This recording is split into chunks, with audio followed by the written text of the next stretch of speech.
the Ann Arbor Human Rights Commission. More people will probably be coming, but let us start by simply letting our commissioners introduce themselves. Linda, can we start with you? Sure. Hi, everyone. Linda Winkler, Commissioner. Judah? Unmuting. Hi, Judah Garber, Commissioner. Diana? Diana Cass, Commissioner. Keita? Keita Cowan, Commissioner. Pam? Pam? Pam? Pam Dent, Commissioner. Aha. And I'm Leslie Stambaugh, and I'm the chair of the commission. And Denise Jeans is the person. Jeaness? Yes, Janess. Janess Yes. is our wonderful administrative assistant who is going to help us Thank with you. Public comment, which is the way Okay. we begin this meeting. Okay, I don't have anybody presently. Okay, Okay. I'll give them a minute. Aisha, you want to introduce yourself just to, Hi, everyone. I'm Aisha Ghazi Adwin, Commissioner. thank you. We're waiting to see if there's any public comment. If not, we will go on with our meeting. No one? No one. Excellent. Then we go on to approve the agenda. We have lots of people here, by the way, who are, I think all of them are speaking, all of them who aren't commissioners, and we'll introduce you as your turn comes. But welcome. We're very happy to have you. Everybody has a copy of all the commissioners have a copy of the agenda. Are there any changes that people would like to make to the agenda? If not, can we have a motion to approve the agenda? I move to approve the agenda as written. Second. All in favor? Aye. Hi. Thank you. Then we begin with a guest speaker that we've been trying to get for months now, and we're very happy to have you, Kathy Wyatt. Oh. Kathy is the executive assistant to Sheriff Clayton and has been for how long, Kathy? Well, I came in with Sheriff Clayton on 1109. My official title is Executive Analyst / Assistant to the Sheriff. And I do a lot of research, a lot of writing, a lot of working on special initiatives and projects for the sheriff, as well as just generally driving him crazy. Driving him crazy. That just a little bit.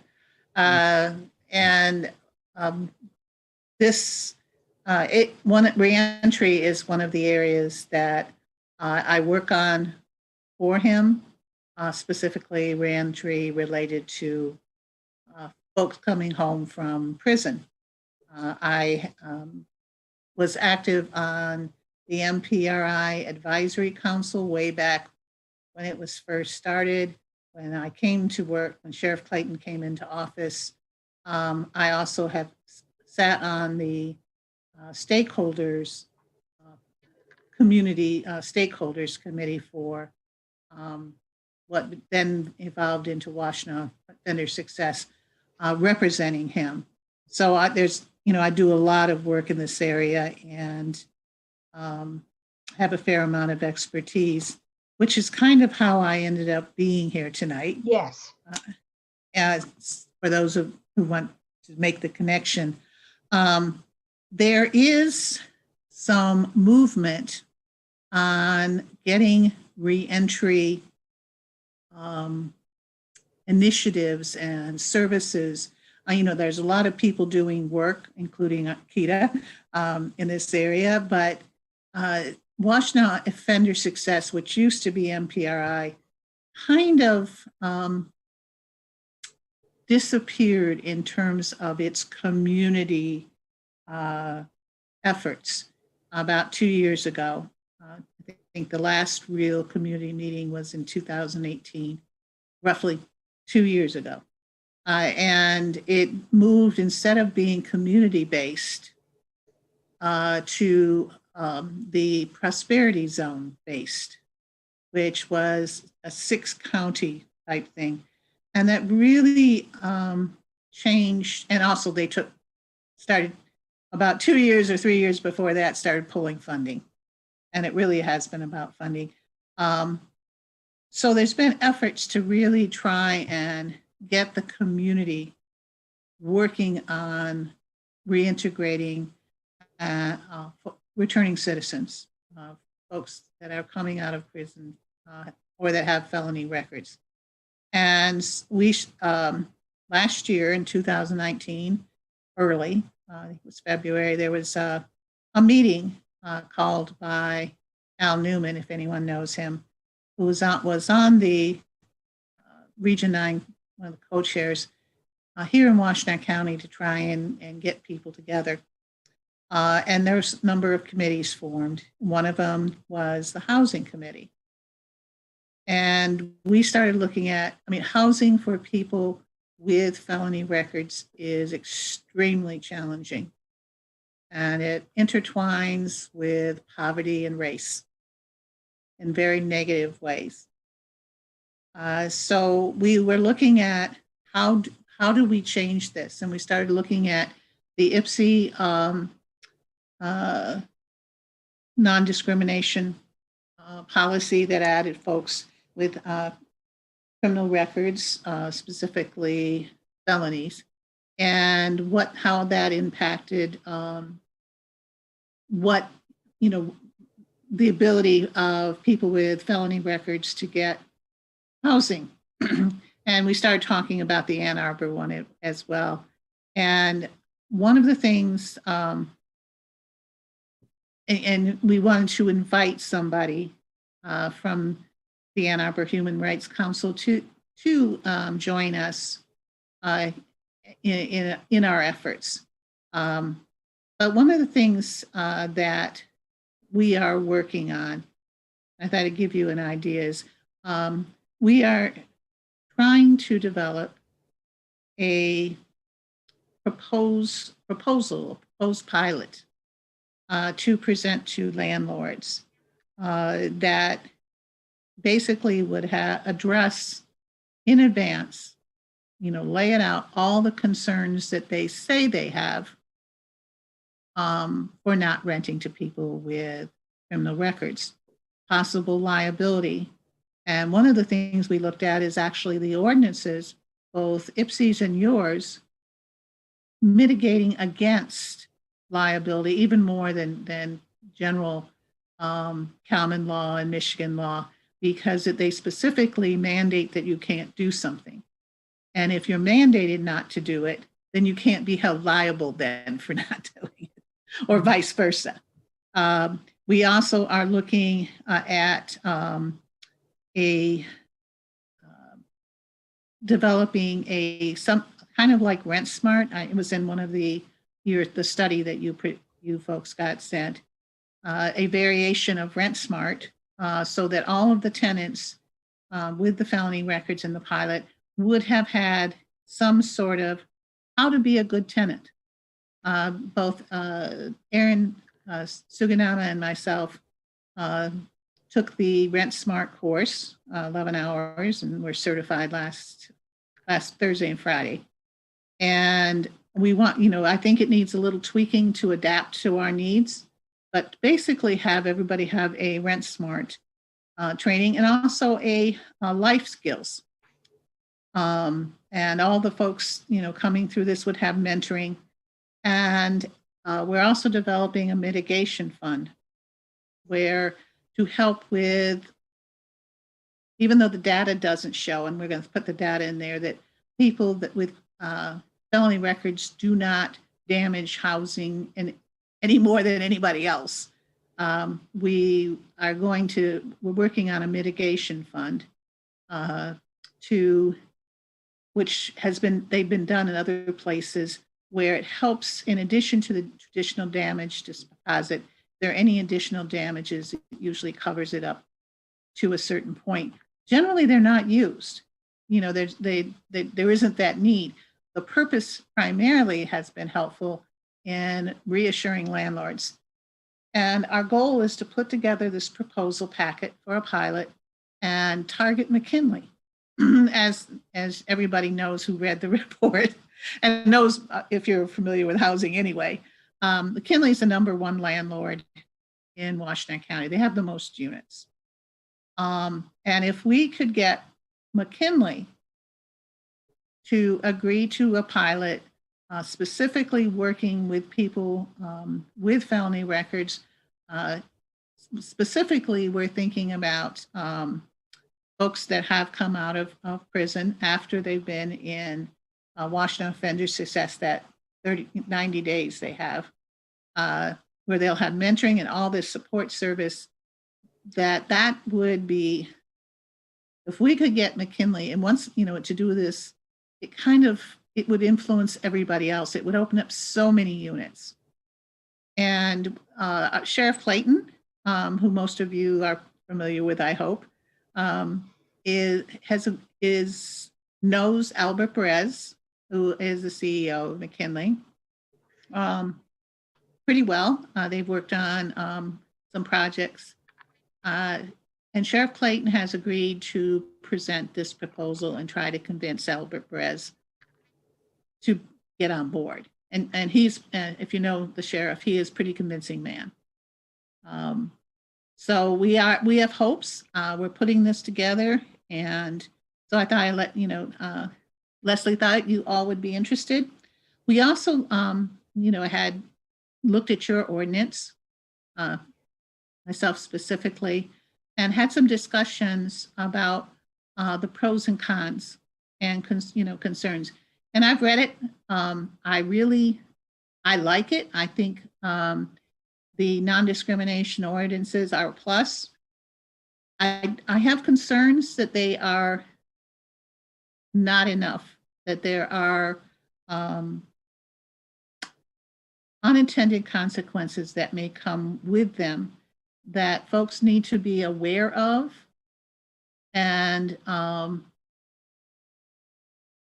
perhaps there are things that can be done to mitigate or advert these unintended consequences. Specifically, what happens when you say, okay, you can't look at criminal records or can't use criminal records, is landlords use credit records. And what they look at is they look for gaps. If people have been in jail or prison specifically, they look for no credit history or gaps in the credit history. And they use that as a substitute for the criminal background. And what happens is similar to what we are, the concern would be that they would use this similar to what's happened with Ban the Box and employment, that they would use the credit history and then they would also guess, and they would guess using their biases.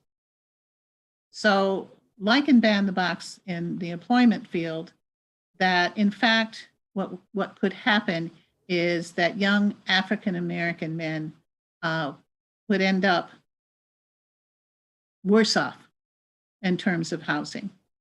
So this, that when I talked with both Keita and Leslie, we all thought this was something that the Human Rights Council should be aware of. Because whenever we do something that we always should look for, what are the possible unintended consequences that would hurt the very people that we are trying to help. Mm-hmm. And so there, after having these discussions and thinking about this, I did have some thoughts about what might be helpful in terms of looking at that possible unintended consequences.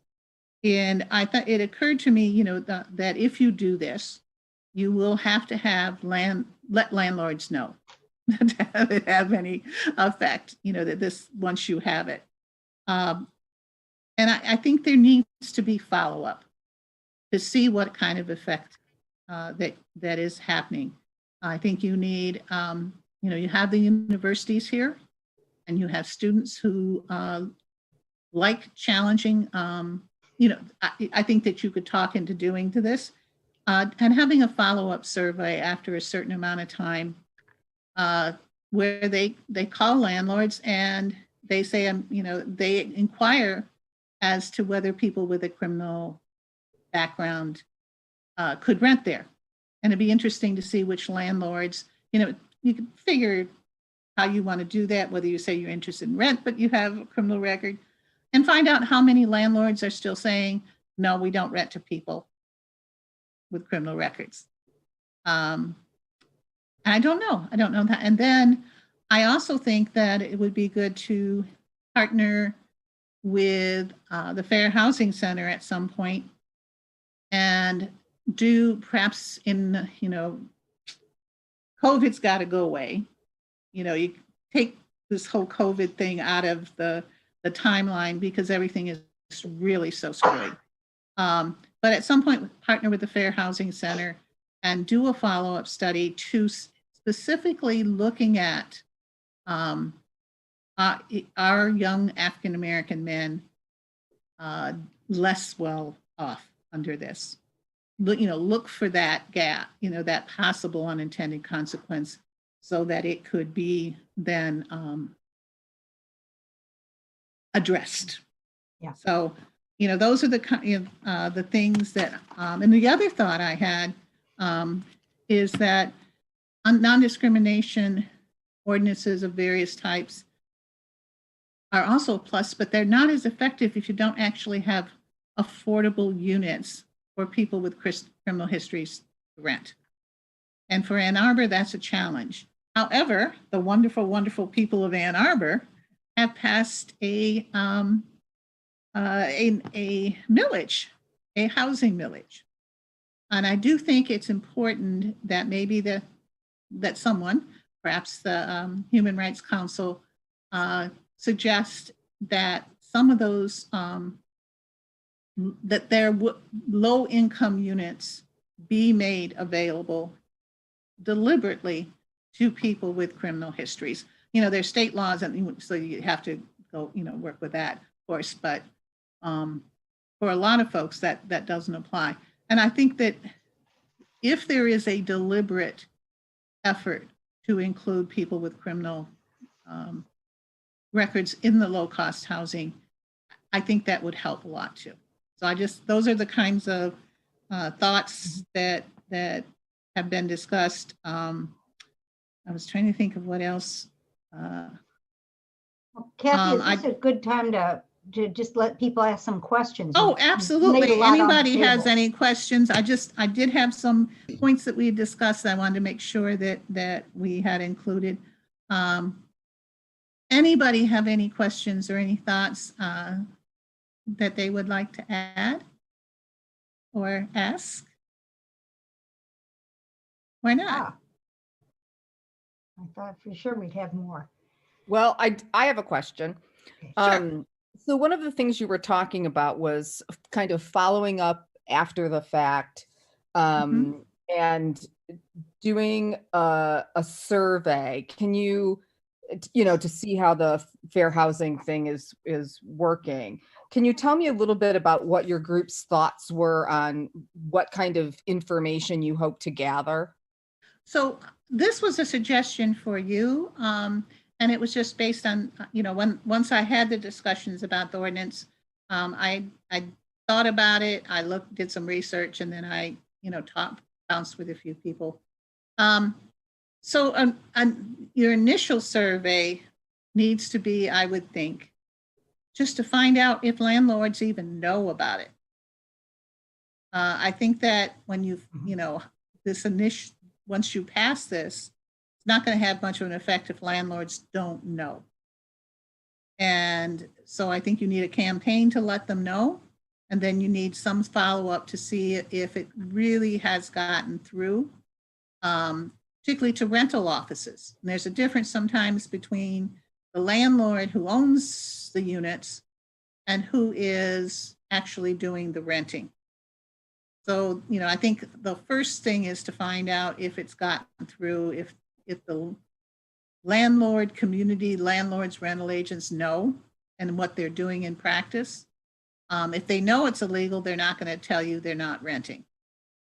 But some, that initial knowledge thing, and then a follow-up specifically targeted toward finding out if this is negatively impacting young Black men, which is most likely to be the unintended consequence. There are a lot of similarities between this and the ban the box ordinances, which many of you may have worked on at some point. Some of you, me, I think it ages us. And nobody anticipated when we worked on that because we didn't think about the unintended consequences, that it would actually hurt not only African American men, young men who had criminal histories, but hurt young African American men who did not.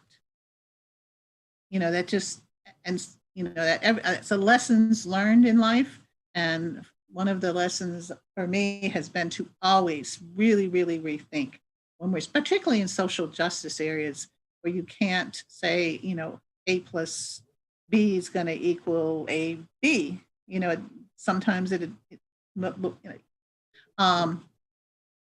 so I think that's kind of things that you would need to look at, and if there is this because there could be this unintended consequence, which most likely would target young African American men.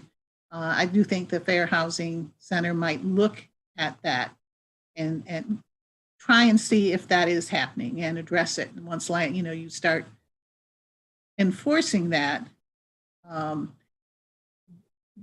that word gets around too. So Right. That's what also prohibited by the ordinance. So exactly. And if once people know that no, it doesn't, you're going to get caught. That folks are looking for this. And sometimes I think some of this stuff, some is deliberate, without a doubt in my mind. Others is, the implicit bias. People, when they say, well, who might have a criminal record? Who might this? So, I think in an approach to making change, there is kind of a carrot and stick.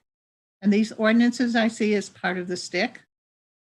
The proposal that we're trying to work out, targeting, McKinley, somebody, I think it was Aaron and I, when we were talking about, also just talked about Beale, because they are in Ipsy, they have a fair amount. But McKinley, we thought of because if you could get McKinley doing this, it would be huge. It would really change. One of the other things that would be of interest, since this group is working on fair housing in terms of this ordinance, is the sheriff's office is developing a supportive housing for people doing reentry from our jail.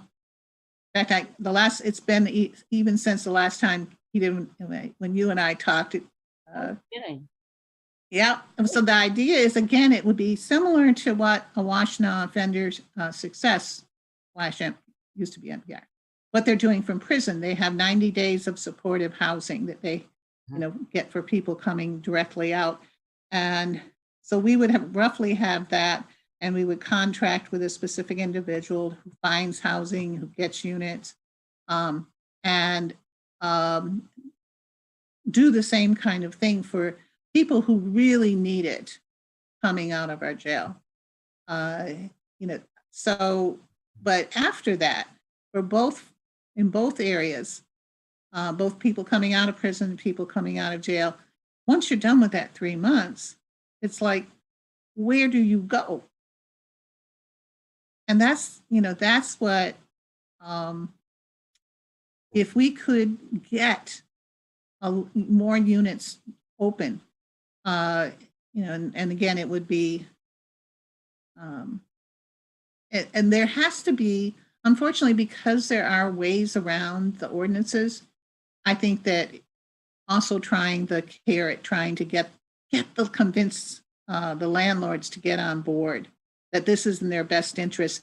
The other piece of the puzzle is that right now, this coming year, 6 months, I'm not, whatever, landlords are going to be villains.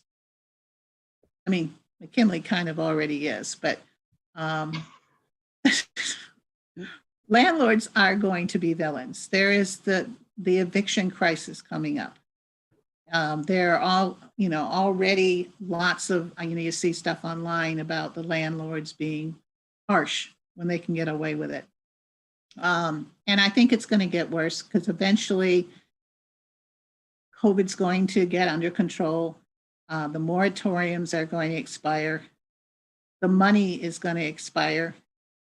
And I think that, there are going to be landlords pushing forward the evictions. Yeah. And it's going to be a mess. And I think the landlords, like I said, are going to be villains, and some of them justifiably so. I think this is a good time that they might be receptive to doing a public initiative that would make them look a little less villainous. So, and then of course we have Sheriff Clayton, who, by virtue of his opinion, his position, and also his character and personality, it can be very convincing. And I think he would be his willingness to drive this would be really important and valuable. Kathy, I think we have a question for you. Yes, please. Did you have a question? Yeah. So I understand, the idea of unintended consequences, though I don't see any way around them using credit reports. No. You can't ban that, but I mean, are you suggesting that the cure is worse than the disease? That No. Okay, good. What I'm saying is, it's more like, You have to find other ways of yes, you need, it's like with ban the box and employment. And we found that out. What it didn't mean that you shouldn't do ban the box. okay. What it meant was that you have to have that follow-up to make sure there's still not discrimination going. It wasn't a cure-all. Okay, thanks. That's what so no, I don't think it's worse. I just think that people shouldn't think it is the vaccine, so to speak. So Kathy, you're saying that the ordinance that we are intending to propose, and probably will very soon, is good in itself, but not enough. Exactly. And you want to get us involved in your organization and in other things. Sure. Okay. No, I mean, I really, from our discussions, I know that, your group is the Human Rights Commission, and you all have other things that you do and like work for money. And, so, but I thought, we thought from when we talked at length, is that you folks might be interested, because this is something that seems to be important to you, that around equity and housing, and that you might be interested. One being having somebody representative in some way on the reentry initiatives that we're working out, either on the housing subcommittee or on, I don't think I mentioned that we are working on getting the stakeholders, what they used to have, met usually quarterly, getting all the partners around that worked on reentry for Washtenaw County. They called it was basically a stakeholders uh, Community Reentry Committee. And all the people, everybody involved for housing and education and substance abuse, all these folks would sit at the table and be able to have a email list and communicate with each other and talk about what problems, share what they were doing, where gaps were, and thoughts. And it was very effective some years ago, before MDOC started funding it. So we are going to stand that back up, but do it under the auspices of the Public Defender's Office and the Prosecutor's Office, creating a balance and long-term sustainability. There's two areas where you might be involved in some way, either around the housing or possibly on the stakeholders group, which I'm putting together, the different entities that would sit at that table. And at the very least, we thought that you all would want to know about all this stuff going on. Definitely. Definitely want to know. Yes. If you would leave us some information about when these meetings take place and what they are. I will when it's in the creation process. Okay. Literally before I got on here, I was working on all the stakeholders that would be included. I was going back into my files to see who had been there in the past, who made sense. But I certainly can add this group to make sure. I don't know that everybody would want to come. It wouldn't make sense because like in the stakeholders, you just have a representative. But if somebody would be interested in being a representative that then could report back, I think that would be more efficient. How many of us are potentially interested in this? Can you just raise your hand so I can have an idea? Okay. Good. So we've got at least 4 people who are potentially interested in this, maybe at least 5. So if you give me that information when you get it, I will make sure that we have somebody who will come. Or absolutely. Are there any more questions? Again, this was kind of, I did want to be clear, as Judah had asked. I think this is a good thing. Absolutely. I think it's a great idea. I think that anything that lets folks know they should do the right thing and there's consequences if they don't is a plus. We just wanted to make sure that as you moved forward, that you realized that there were gaps in terms of impact, and that it would be, if possible, those, that you might want to look at how you could address those gaps. Yeah. But that's helpful. Shouldn't be a surprise that nothing is quite as easy as it looks. However, I wish it was. But things are complicated. Complicated problems generally have complicated solutions, or else they would have been done already. Exactly. Pam's hand, Commissioner Dent's hand is up. Yes. Yes. Hi. So I don't know if you have or are considering partnering with Legal Services of Southeastern Michigan with those individuals who have records that can be expunged, so that in concert with what you anticipate doing, they can also work towards having that record not even be an issue when it comes to housing. So I also happen to be a part of the Washtenaw County expungement committee. And we have had one in Washtenaw County now that we did on online Zoom for 4 years, and we developed and perfected it. Tried to make it a little better every year, and we're planning on moving it actually under the prosecutor's office as part of their expungement and the it's been a long day. Where they look into cases that that, you know, that may have had wrong results in the past.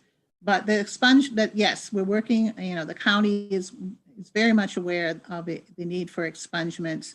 The expungement fairs that we've held every year, the advantage of having it under the prosecutor's office or the public defender's office for this as well is that it would be more ongoing.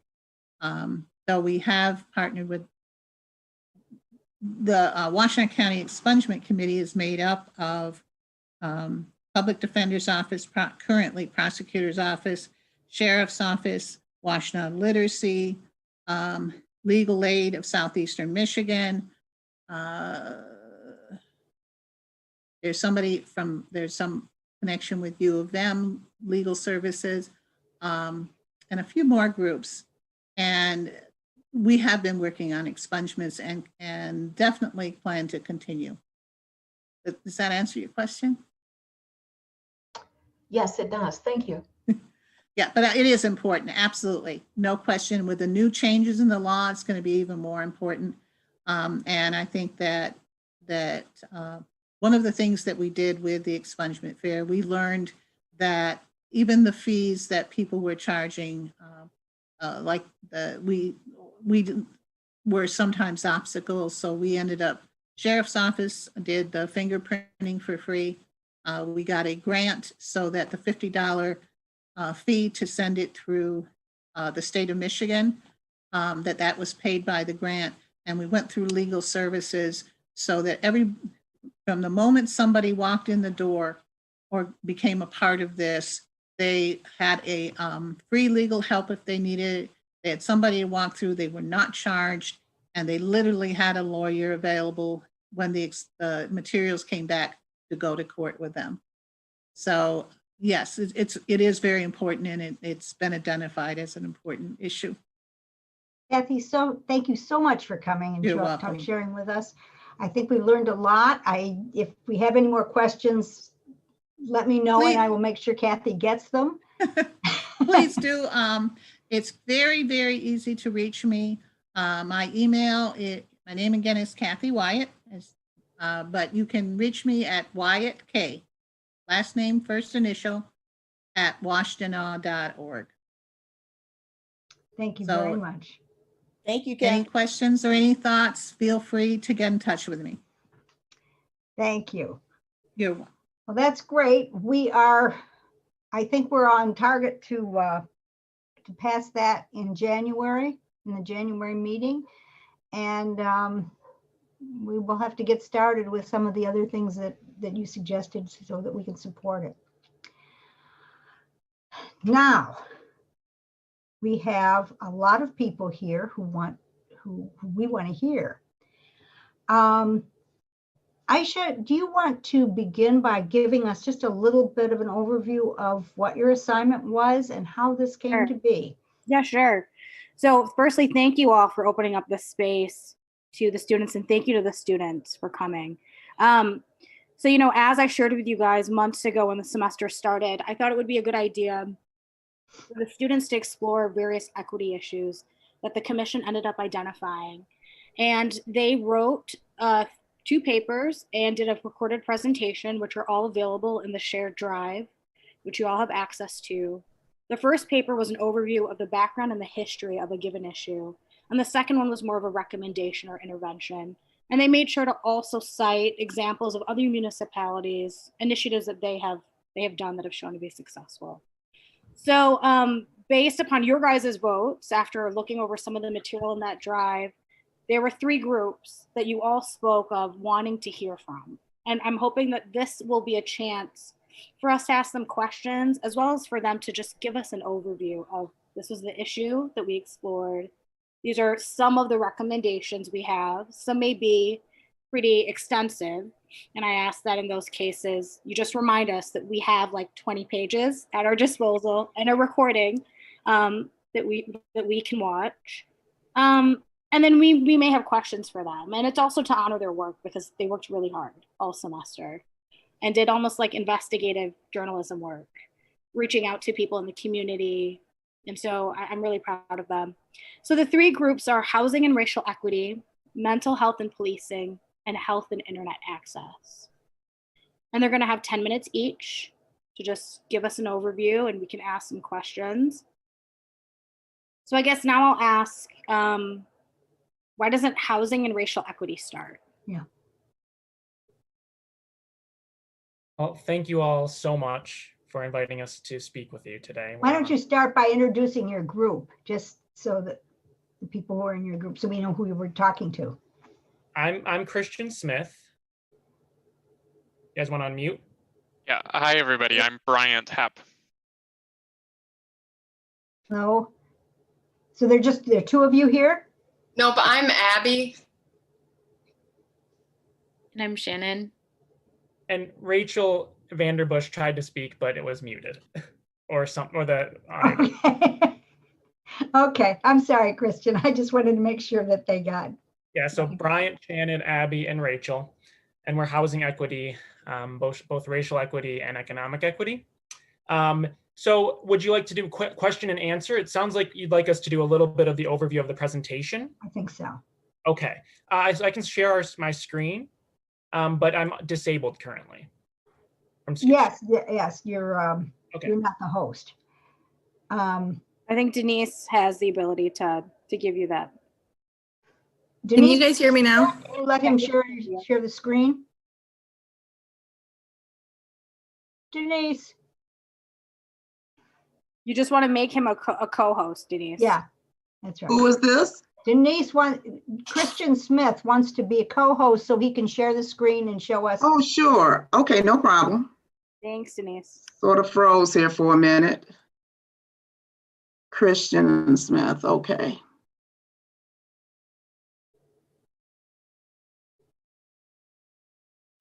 Okay, is that good? Yeah, it looks great. Okay. I don't see it. Oh, here we go. Okay. Okay, I think so. Take 1 second to pull up. All right. Ah. Okay. All right, Abby, take us away. All right. So yeah, my name is Abby, as I've already said. And if you haven't already looked at the recorded presentation and paper, that is much more in depth than this is. This is just the main points pretty much of our analysis. So Ann Arbor is, as you know, one of the most economically and racially segregated cities in the nation. It ranks nationally on various metrics of economic segregation and ranks 8th for metros with the highest levels of overall segregation. Here is a visual representation of that segregation. Blue and red dots represent the white and Asian residents, respectively, that live in more costly areas around Ann Arbor, so mostly in the suburbs and downtown. While the green dots represent the Black residents that are being pushed to live in Ypsilanti, where land holds less value. One report found that the decreasing home values of Ypsilanti is creating abject distress in the housing market and economic environment. The cost of Ann Arbor's housing impacts the entire region. So I won't dwell too long on this slide, but this is just talking about the link between affordability and racial equity and why we focused our paper on racial equity in the housing market on affordability. There's a long historic relationship between single family home ownership and racism. That single family home ownership since the New Deal era was kind of promoted through government policies, but that Black people in particular were left out of those policies. And you can also see here in the left graph that single family home ownership is still heavily subsidized by the government today. And so we're talking mostly about affordable rental units as a racial equity policy.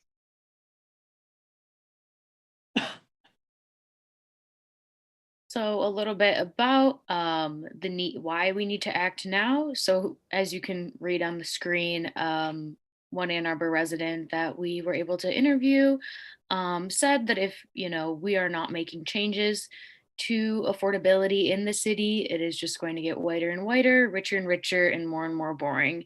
So this is really speaking to not only the racial makeup of the city, but also the culture that our community prides itself on will be greatly diminished.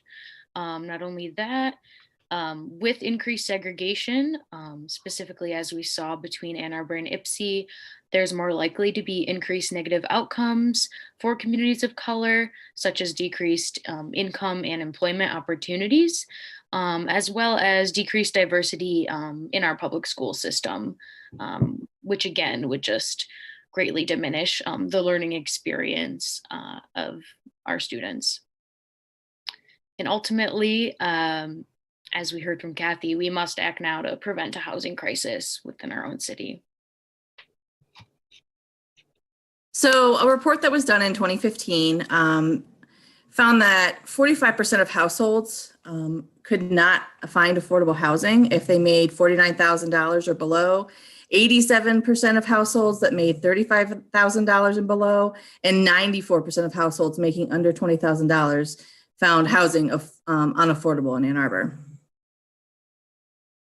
We created a power map, and we identified some of the high influencers and basically who opposes and supports the outcomes of more affordability in the city. You know, and there's the city council, the mayor, developers, but there's also the Ann Arbor Housing Commission and Avalon Housing, but the University of Michigan's also in there. And then of course, you know, one of the biggest groups that we found that may be, you know, opposing this are community members.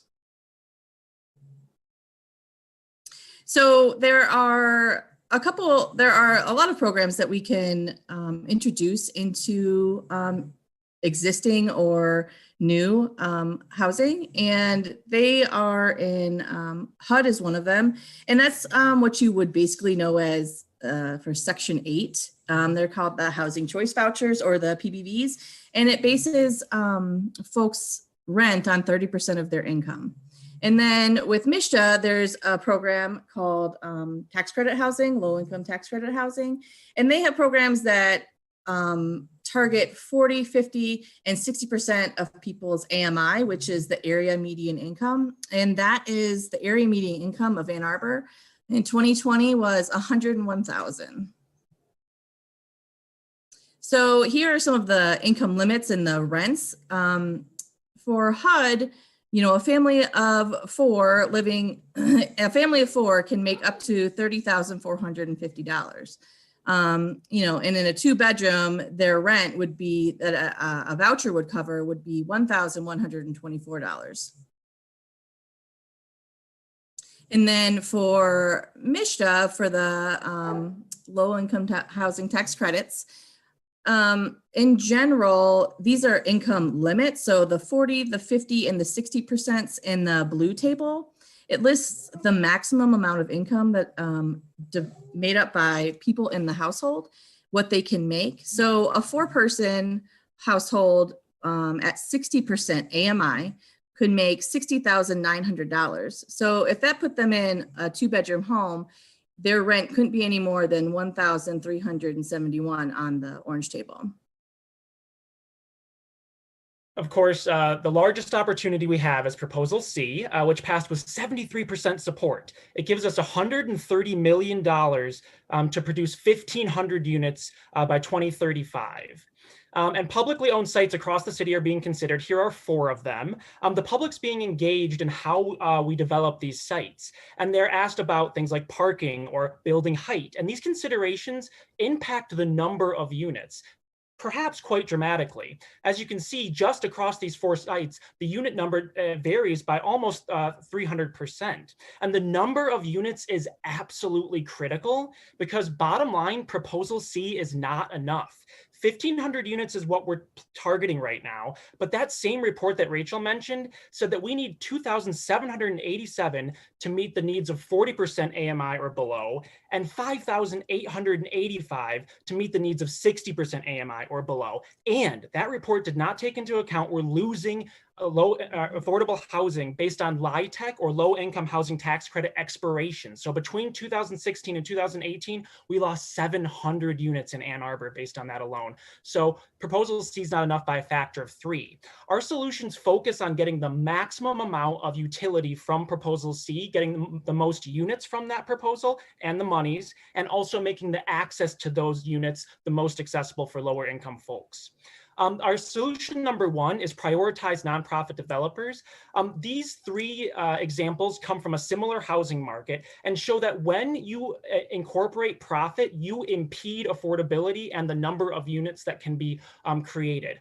A nonprofit developer here was able to develop 100% affordable units, including 10% units for formerly homeless folks and very low income. When you combine, you start to lose some affordability metrics. So a nonprofit partnering with a for-profit, you get a little bit less affordability and no supportive housing for a very low income or homeless folks. When you have just for-profits, they can do up to 25% affordable, and that's even with given free land and a density bonus. They're still only able to do 25% affordable. And that's actually found across the nation. Even given free land in the best markets, for-profit developers only produce 33% affordable units. Also, like Kathy was talking about, they screen out diversity. And by doing background checks, both in carceral history and in credit checks. And LIHTC is largely a lie because they're only affordable for a maximum of 30 years. And then they revert to market rate, as we saw, losing 700 units in 2016 to 2018. Luckily, we have amazing nonprofit developers like Avalon and the Ann Arbor Housing Commission. They do things like inclusionary screening to make sure that they can screen in diversity, and they guarantee lifetime affordability with land lease agreements and covenants so that these are affordable for future generations. And they have long experience in our community doing affordable mixed use and supportive housing. Solution number two, use market rate housing to support affordable housing. 19% profits from market rate across the nation is the average. So for-profit developers are taking almost 20% profits. Those profits, when managed and developed by nonprofits or the city, can be utilized to further subsidize affordable units. If you do partner with a for-profit, they take 99.991% of those profits. So this is called cross subsidizing, and it's done across the nation. Solution three, many of these developments are considering commercial developments, but that mixed use can also support affordable housing.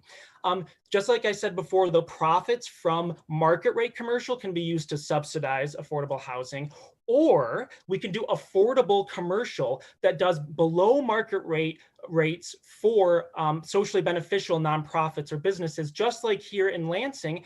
We have Allen Neighborhood Center, which did 21 mixed income units, a food cooperative, a business incubator and kitchen, and a health clinic.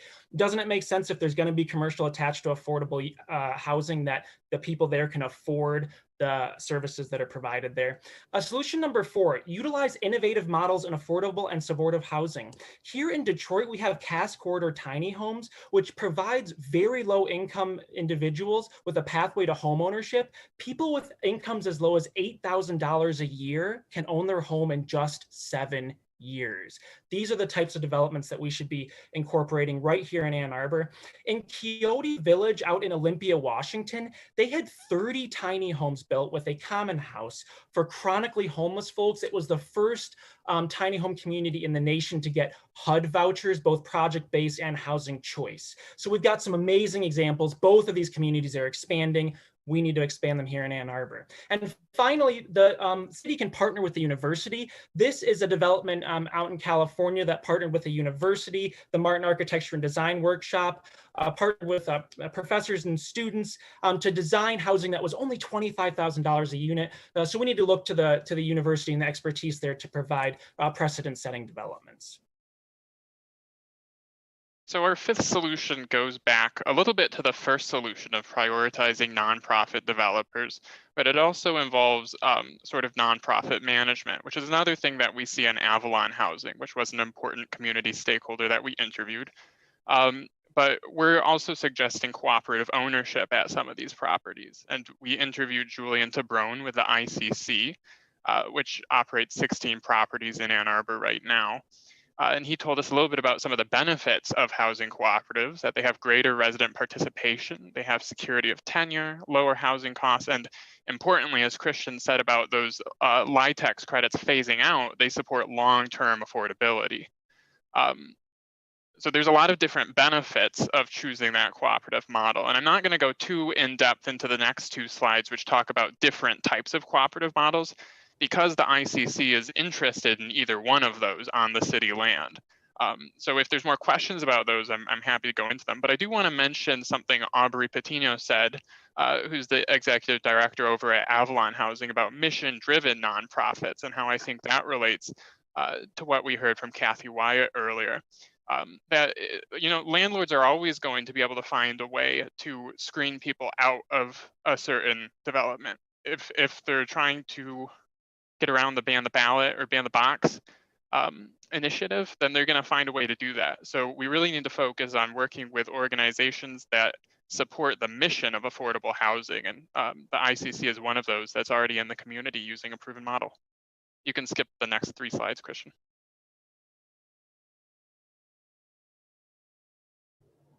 So I will just briefly touch on our last solution, which is kind of an overarching solution here, is looking at green affordable housing. So in accordance with Ann Arbor's Living Carbon Neutrality Plan, which most folks may be familiar with here, one goal listed in the plan is that every affordable housing site in the city is net zero energy by 2030. So when developing new affordable housing units, we can look towards precedents here, like this complex, Via Verde in the Bronx, which is a green affordable housing unit that includes 151 rental apartments and 71 co-op ownership units, just as Bryant was talking about. This space is really known for its community green spaces, as you can see pictured here. In order to maximize the amount of community space and greening, they utilize the rooftops to hold community gardens. So this not only allowed residents to produce their own food, but it also just, you know, created gathering and community spaces, connections among residents. As well as there's a lot of innovative green tech throughout the establishment, such as using solar paneling on the sides of the buildings, recycled materials in construction, and energy saving appliances throughout. So these are just a few examples that Ann Arbor can look towards as we begin developing more affordable housing units. And then I can just talk a little bit about outcomes here, which are important to think about. So in the short term, we see increasing affordable housing will provide capacity to end chronic homelessness in the city by getting more folks into secure housing. It will enable a lot of the current commuters to live where they work. So we know that a lot of folks are unable to afford Ann Arbor housing, a lot of our service workers, a lot of our teachers, even folks working for Michigan Medicine and the university.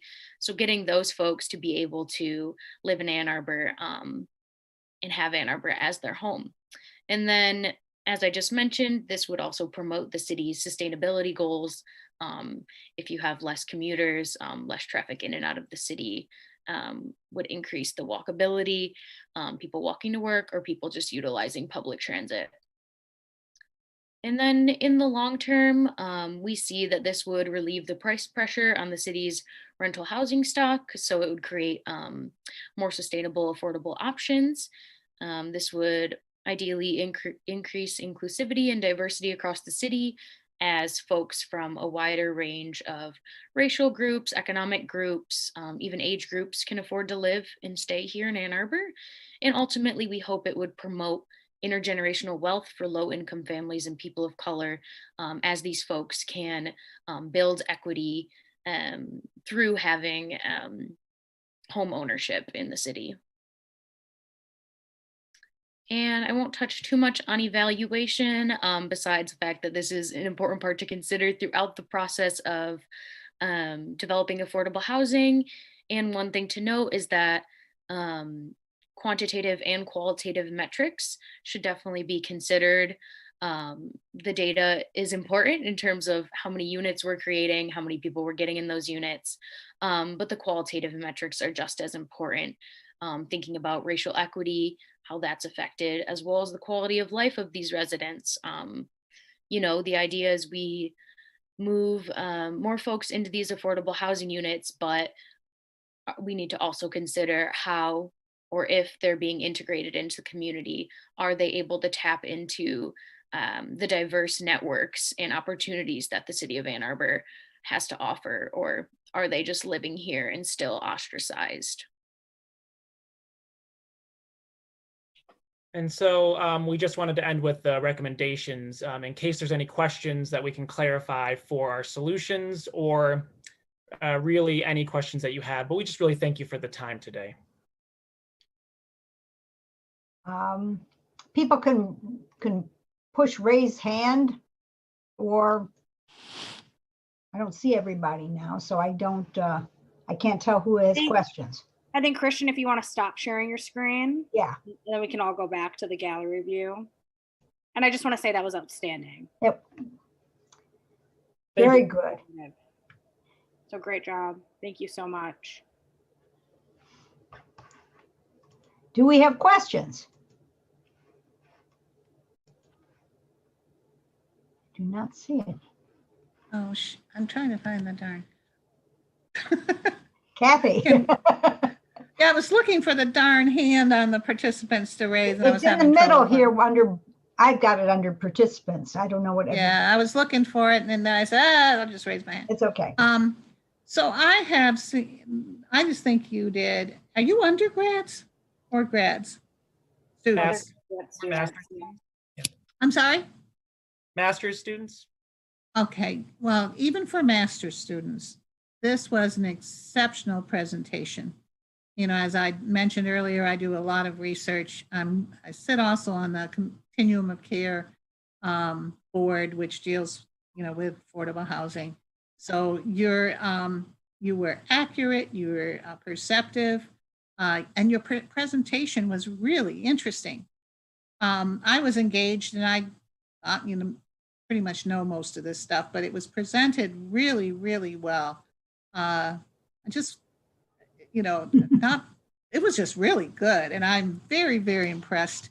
And you guys have very good futures coming along, because you did an excellent, excellent job. And thank you. Yeah, thank you. Thank you. I just wanted to say thank you so much. And we are happy to send the link to the presentation to anyone or answer any questions via email that you have. Christian, I have a question. I know you've quoted a lot of people, and you consulted a lot of people in the Housing Commission, for example, in Avalon, and people who are involved in housing around the city. Have you, are you giving this to any of those people? Yes. They asked for it, for example. Many of the people that we interviewed asked for the paper afterwards. Okay. But I don't think we've sent the presentation yet, but we will be following up with folks to let them see the presentation. Okay, and if you want us to do it, we will also do that, and probably do it in the future after you are long gone and people are still interested. This is an ongoing issue, obviously. I would love the paper and the presentation. Absolutely. I found them really excellent. Thank you. I can make sure you get that, Kathy. Thank you. And as a reminder, we all have, you know, that shared drive where it's going to be almost like an issue bank for us, where we have every group's paper, every group's presentation. And so in the future, when there's movement on some of these issues, I hope to continue to inform these groups how their work has impacted our work. Okay. I think Linda has a question. I have a quick question. One of the issues that's been raised at the city level, which I think you touched on briefly in your paper, but not so much in your solutions, had to do with getting rid of single family zoning. And that's kind of been a hot topic. Elizabeth Nelson maybe knows more about it. Do you have a view on that?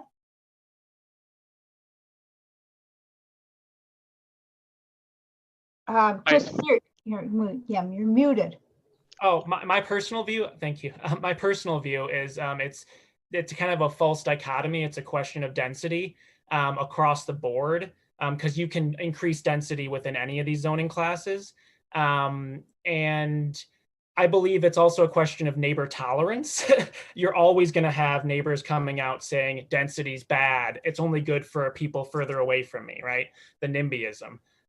But you do have to increase density in order to increase affordability. So that tension is something I certainly understand.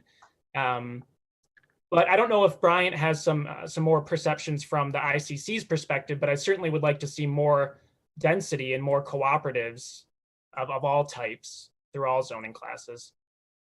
Yeah, I think so. I was going to mention, I think it is correct that we focus more on single family zoning in the problem section of our paper than in the solution section of our paper. We didn't really touch that. And I think that was particularly when Rachel was talking about the power map and community opposition, that it was specifically community opposition to some of that zoning changes. We did talk with Aubrey Patino from Avalon Housing, and she definitely mentioned density as something that she wants to see in the new downtown developments. From the ICC's perspective, I did not specifically ask Julian Tabrone about density, but I do know from conversations with him that the ICC is limited. Cooperatives are sort of limited to very dense buildings, or to large buildings, at least in the city of Ann Arbor. So I think that's sort of a requirement on their part. What buildings are cooperative in the city other than things in the university? So I know there's Arrowwood Yes. cooperatives. We did not talk much to Arrowwood. And then there's 16 properties. I can send you, Leslie, a list of the properties for the ICC. I know the ICC did specifically mention that they were interested, that there's some interest. I don't know if this is something that the entire organization is ready to move on with, but in providing non-student affordable housing on the downtown sites, and possibly working with there's a NASCO, National Association of Student Cooperatives, that does some development work along those lines. I also really just want to pitch co-housing, like the co-housing communities that aren't quite in the city, but it's a great model that could be incorporated, like Sunward and Touchstone, Great Oak. Do you have any sense for what kind of housing works better for low-income people? What do they really I mean, I imagine they really would prefer a single house, but I'm not sure.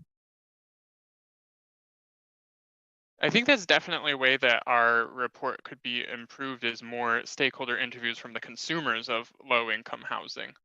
I do know that if we're in terms of cooperatives specifically, that I think we would certainly be focused on sort of apartment style or co-housing style cooperatives, not the sort of like shared dorms, shared kitchen style that's more prevalent on cooperative properties.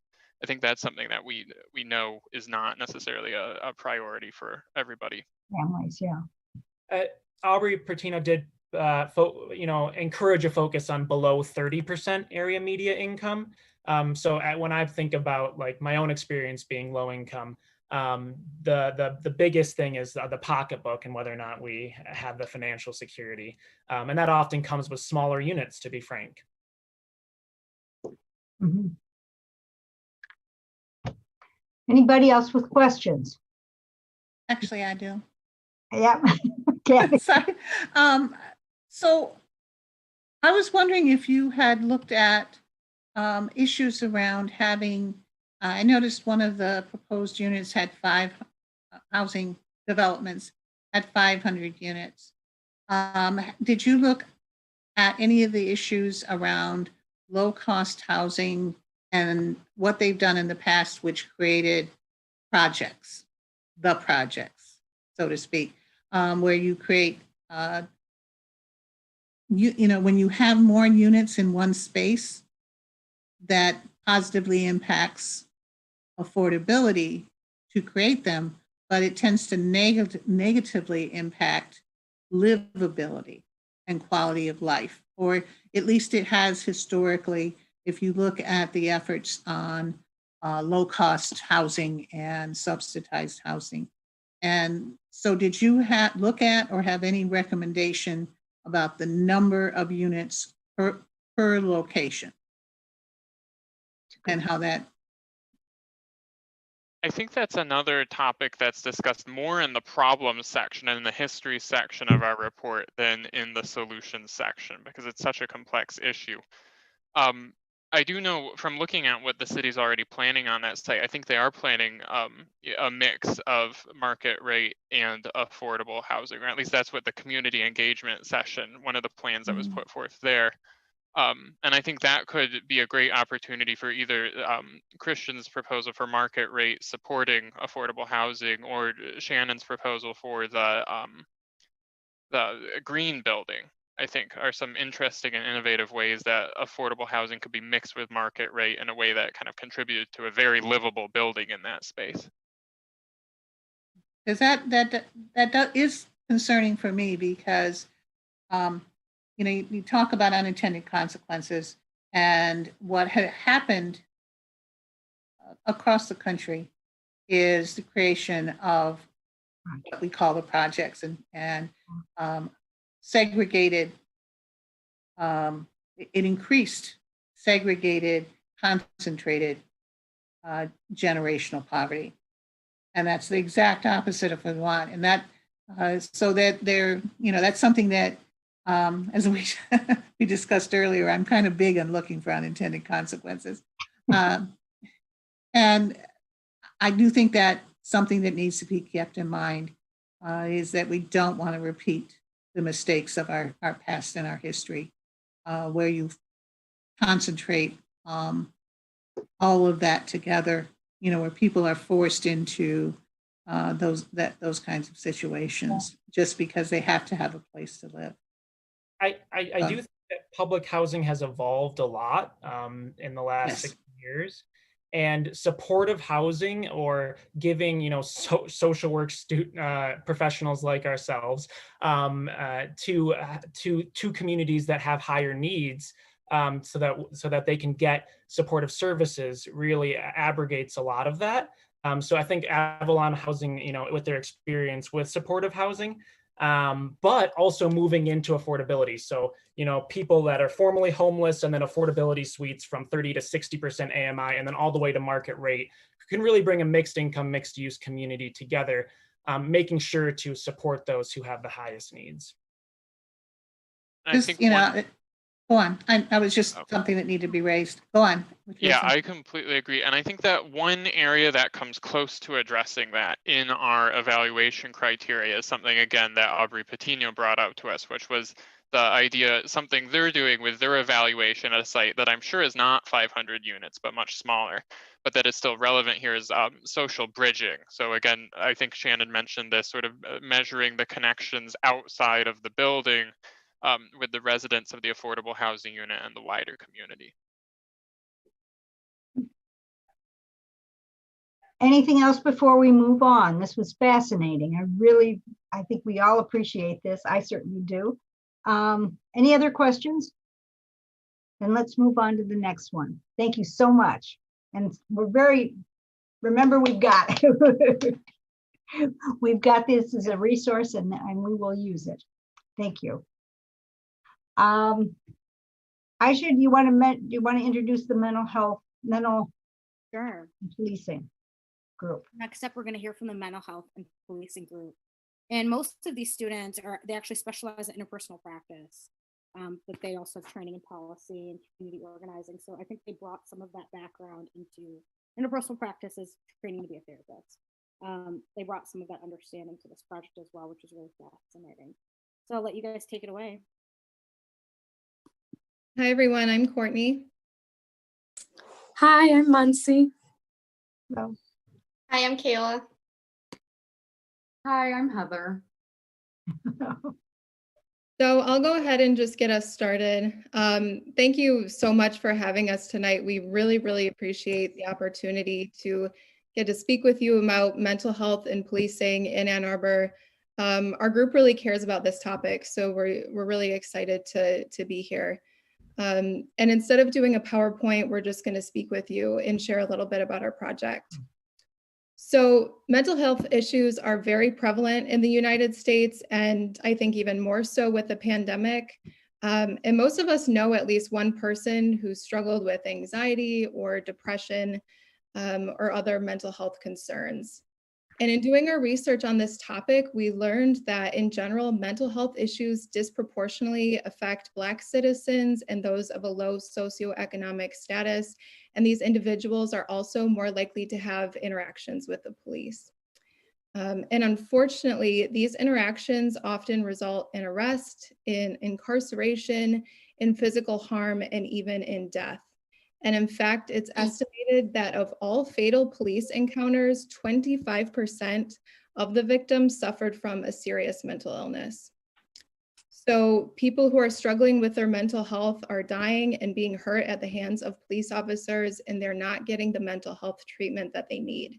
This is a really serious and important issue to address, and I'm going to pass this along to Mansi to tell us a little bit more about why. Hi, everyone. So, before we could make our recommendation, we kind of had to look at each aspect of this problem. And one place that we started was the people who have the mental illnesses and why they're even calling the police. So many times when a person is encountering a mental illness or someone in a crisis state or some sort of heightened emotional state, people get some sort of fear, and fear is heavily associated with feeling unsafe. And from a young age, we're all taught to call the police whenever we feel unsafe.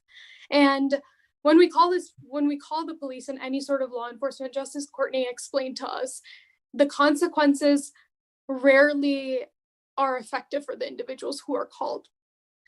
And when these people are incarcerated, they aren't able to get the proper resources that they need within the prison system or within the jail system. Through our research, we found that Washtenaw County's biggest mental health facility is the prison, and it is within our community.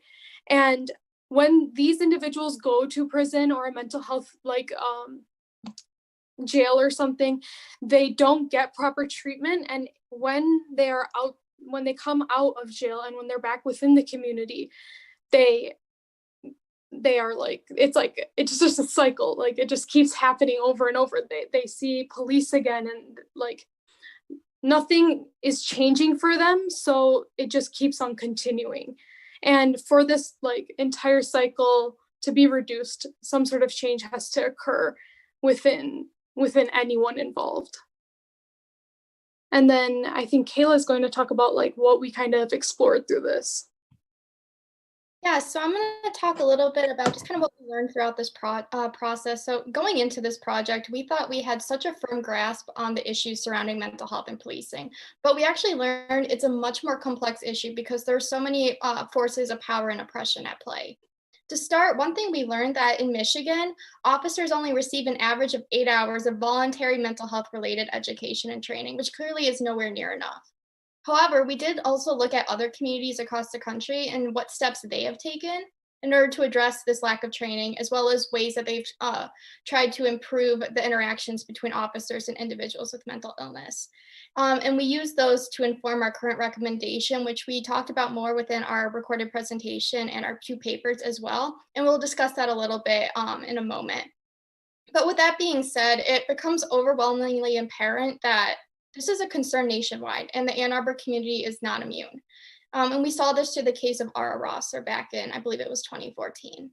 She was a mother, family member, friend, and a part of this community, and her voice deserves to be heard. And with your support and our informed recommendation, we believe that her voice can be heard and we can prevent this from happening again.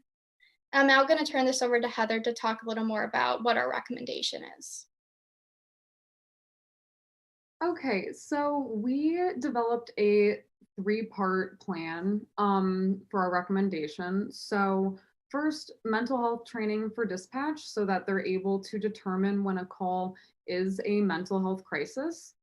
Next, we would like for there to be mental health and crisis response training for police officers to help them recognize when a situation may be influenced or occurring due to the presence of a mental health concern, so that they know how to properly de-escalate the mental health crisis and refer them to mental health resources in the community, because typically these don't need to actually end, these encounters don't actually need to end in arrest. And both the training for the officers and for dispatch would be recurrent so that their skills would continue to grow over time, and they wouldn't be forgotten. So the next part of our plan is to add a full-time mental health clinician to the police department. This is so that they can respond to mental health crises with the officers when informed by dispatch after dispatch gets mental health training. Our recommendation was influenced by 2 different models, one being the crisis intervention team training model and the other being the co-responder model, which have had pretty successful results across the US. CIT training is implemented in over 2,700 police departments across the United States. And a lot of the research that we found throughout our project has shown that there are some really great results. So just to state a few of the outcomes that we could expect if police officers in dispatch were to receive this training, were the community and the police department would save monetary resources because community mental health treatment is significantly cheaper than incarceration. We found statistics that showed receiving mental health treatment in the community would cost about $10,000 per year per citizen. But if they were incarcerated, it can cost anywhere between $50,000 and $90,000 per year to house a individual with mental health concerns in the incarceral system. We also expect for, in general, more community members to be connected with mental health treatment. And we expect a reduction in mental health stigma held by police officers since they'll be receiving training and be more informed of mental health issues. And we also then believe that there will be a decreased number of arrests and decrease the number of incarcerated individuals who have mental illness. And this is evident throughout all of the research we conducted, which is in our presentation and our 2 papers. And then back to what Courtney said, there are between 25% and 50% of all police fatalities are individuals who have severe mental illness. So with this training, we expect there to be a reduction in these fatalities and also a decrease in injuries for both officers and the individuals who they're interacting with, because mental health training is related to officers being less likely to use force in encounters. And so these are just a few of the outcomes that we would expect to see if our intervention was implemented.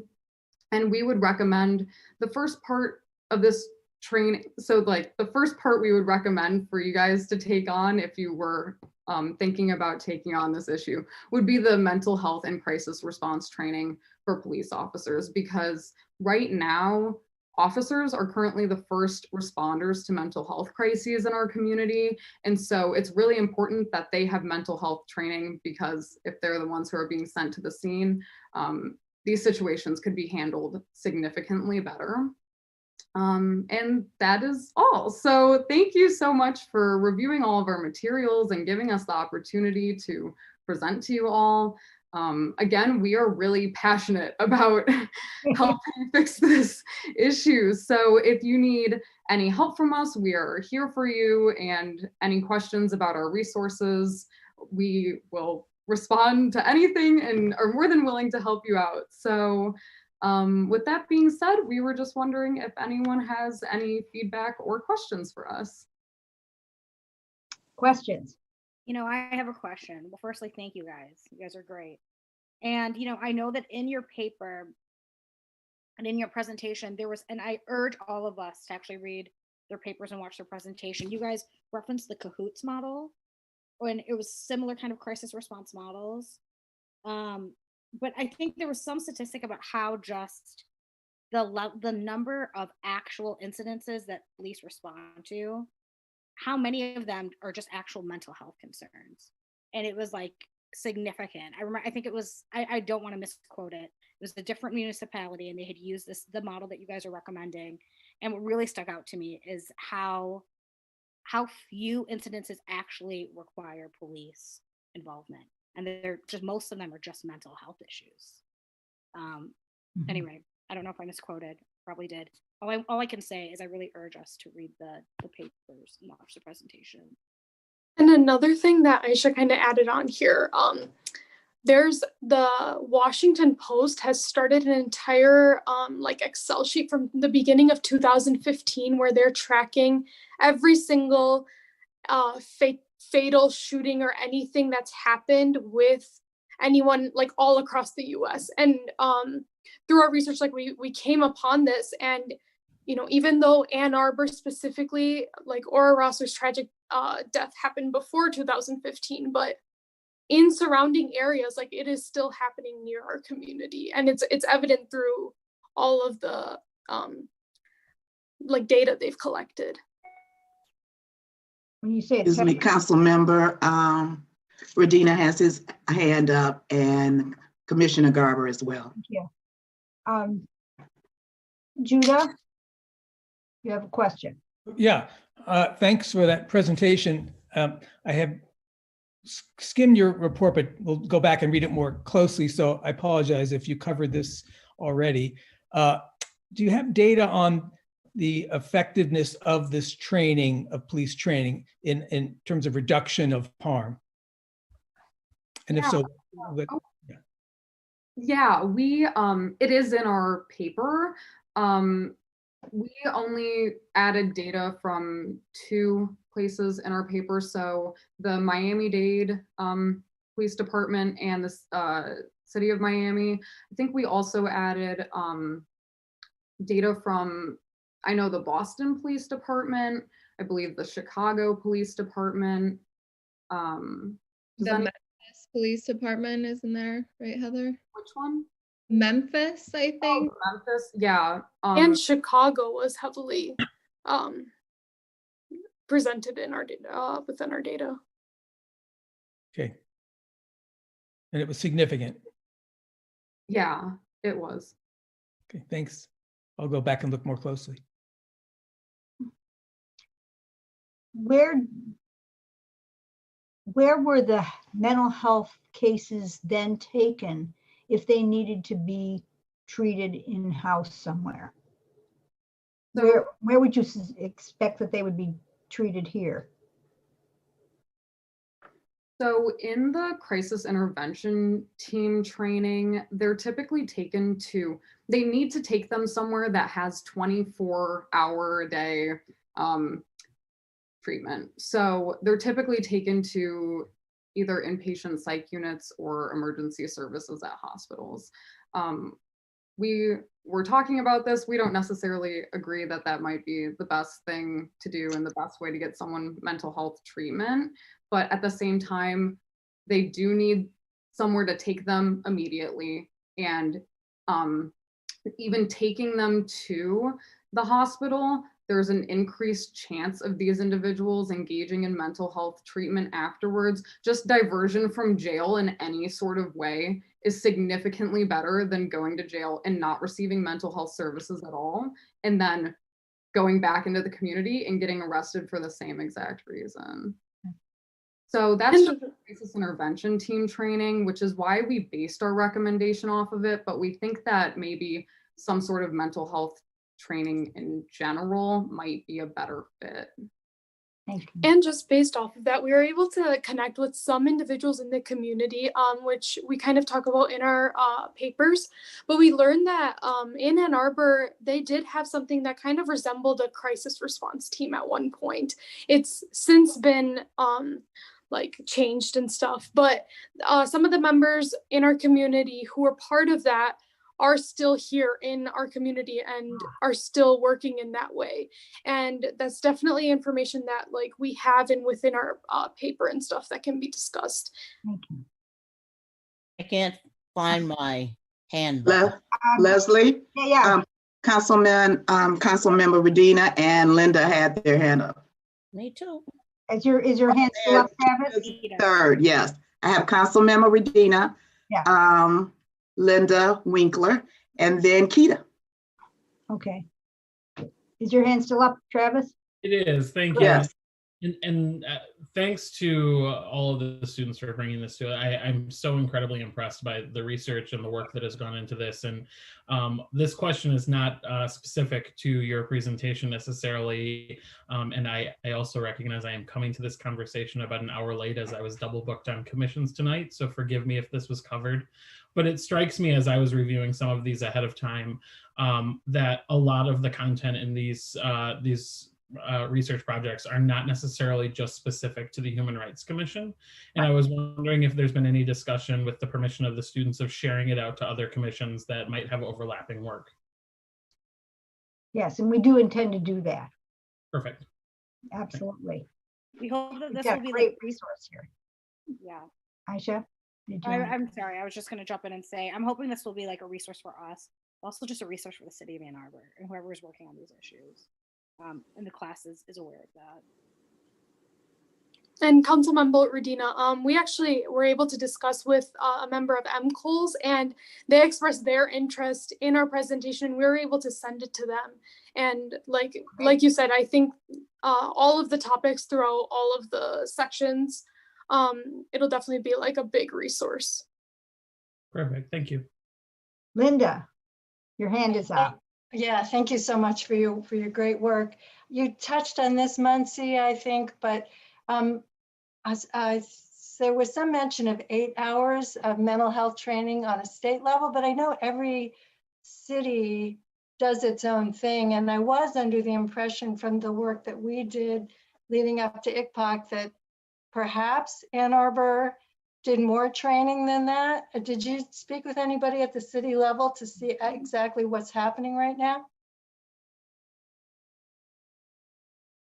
We did talk to some members of ICPOC. When we did research, we found that mental health training for Ann Arbor Police Department officers was optional, and it was a part of this category that had I think about 20 other optional trainings. And so I don't know how long those trainings are. They never mentioned how long how much extra time they receive training, but it sounds like it's by choice. Okay, well, that would be interesting to know. And I also thought that they were doing a better job with CIT here than they had been when we started investigating this back in 2015. But you're saying now that actually doesn't exist in the city? No, yeah. So from our research, we found out that the crisis response team was something that's used all over. And when we conducted a few interviews with community members, they shared, and we also through our research couldn't find any evidence of it in Ann Arbor currently. And we only found out that this was a thing talking to a community member. So literature isn't backing up that this is something that Ann Arbor has done before for our community. But I think, yeah, sorry, go ahead. No, thanks. Yeah. We'd have to check, but it doesn't sound like it. Leslie, I also see Kathy raising her hand. She might have some historical knowledge. Kathy, I don't see that. Okay, thank you. So part of what you may have run into is that you looked at Ann Arbor the Ann Arbor city. And what has happened in Washtenaw County is that there have been a development of a lot of collaborative services. So which are countywide and available to Ann Arbor residents as well as the county. There is are you familiar with the police services mental health millage that was passed? And since then, community mental health has developed a 24/7 mental health response team where, and what happens is folks are then taken to a crisis center where they are stabilized. It's over in Towner, and it's literally up to 24, slightly under, it's like 23 hours because of some technicalities and labeling and all that. But this is available countywide through community mental health. There is also the crisis negotiation team, and the crisis response team. It is available where you have dispatch has done in Washtenaw County is almost all, including Ann Arbor, done through Washtenaw County Metro Dispatch. And they have had training in recognizing the difference between, mental health calls. The challenge is that a lot of times the calls come in And if it's strictly mental health, this community mental health crisis team responds. If it is unclear, which often it is, right now in Washington County, it is too new for you guys to even have known about in your research and papers. Currently, we are fielding a team of joint law enforcement and community mental health workers. Because what happens too often is it's not clear what is needed. Somebody calls and says there's somebody running around breaking windows downtown. And it is one of the concerns has been in community mental health responders is their safety too. And so when you have the joint response, it is safer for everyone, and with the mission being that everybody goes home safe, that we make everybody safe. For I can't speak to Ann Arbor PD officers specifically, but Washington County, everybody through training from community mental health, and also the model that the whole state of Michigan may be adopting soon around training around mental health for officers, for police officers, which would be under MCOL's mandatory. Receive training in specifically recognizing different types of folks, mental health type crises. You are so passionate and knowledgeable. I would love to invite all or any of you to learn what we're doing here. And I work for the Washington County Sheriff, so I can speak I can speak to what we're doing, and I can speak to what's countywide. And we would love to invite you to learn more about specifically what we're doing. It is kind of cutting edge, and some of it is so, as I said, is so new that I'm just, there's no way you would know about it. And we'd love to have you learn and see what we're doing. And some of the things you're talking about are actually being implemented right here in the county now. And I think you'd be really interested. So you're welcome to contact me. And I can connect you some people that would literally, that you could interview. Yeah, I mean, when you were kind of explaining these things, I was sitting here thinking, wait, did she read our paper and just explain it to everyone? Because that's right in tune with what we're trying to get at. So that's exciting to hear that, the steps are being taken towards this. It's so important. Yeah. And I'd love to have you connect you with, so that you can look at what your research, the recommendations and what is literally being implemented. And much of it because of this police services community health millage, which the county passed. Again, it was 67%. We have a lot of really good people who get it here in the county and have supported these issues. So I can give you my email, or Leslie can, I am inviting you personally to come, any group of you, come talk with us and learn about it, actually see it being implemented. Thank you, Kathy, and thank you, group. I hate to cut this. I feel like I've gotten lost in the shuffle. I don't see your hand up. It's been up since Linda spoke. I'm sorry. And you have to be quick because we've got another group. No, I needed to fill in some of the gaps. I run Synod Community Services that runs the Acute Services House, Crisis Residential Services. Oh, right. And that's someone who, it's my understanding that law enforcement always accompanies the crisis team. Isn't that right, Kathy?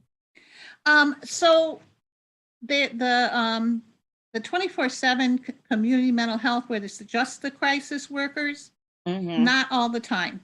Sometimes it's clear that that's all that's needed. somebody calls and says, I'm really, really depressed. I'm thinking about hurting myself. Do you have a weapon? No.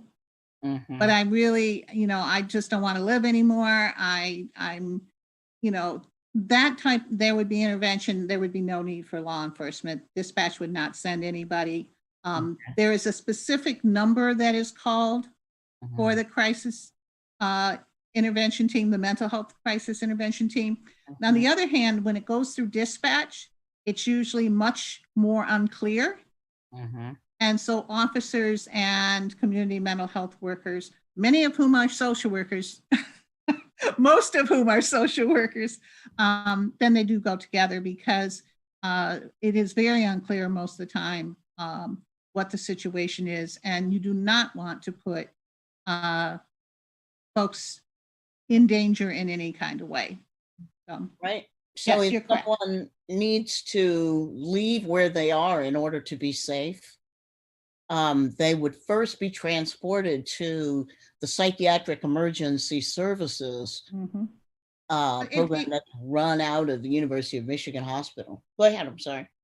Yeah, it really, one of the things that's come out of the community mental health police services millage is that we are have a portfolio of options and services because mental health crises are not one size fits all.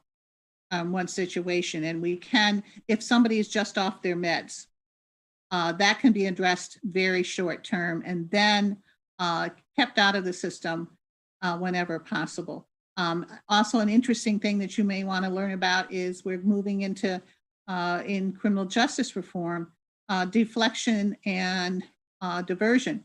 Deflection is, the goal is to keep everybody with mental health crisis or substance abuse out of the criminal justice system entirely, to never ever, to avoid contact with the jails or the law enforcement entirely. So anyway, I know you got another speaker, so I don't want to talk anymore. No, hold on. Hold on, Linda. Leslie, I'm sorry. So I was just trying to get to the fact that there is a program where people go if they need observation or they need to interact with a psychiatrist or a nurse or a social worker.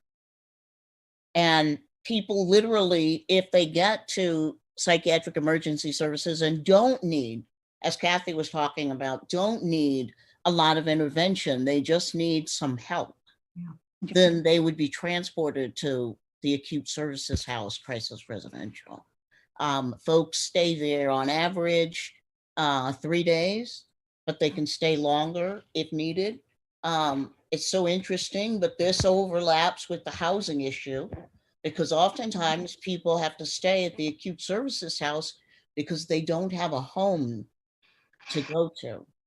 Oh, everything's connected, isn't it? It is. It is. Well, yeah, I just wanted to be clear that the community does have, certainly it needs more. Yes. It always needs more, but people should know that it exists so that if you know someone who needs a respite, it is available. Thank you. And I just want to say one last thing, and I know we're running out of time. Well, I think this is why the commission voted on this group to come, because we clearly didn't know all of the amazing initiatives that are happening, Kathy.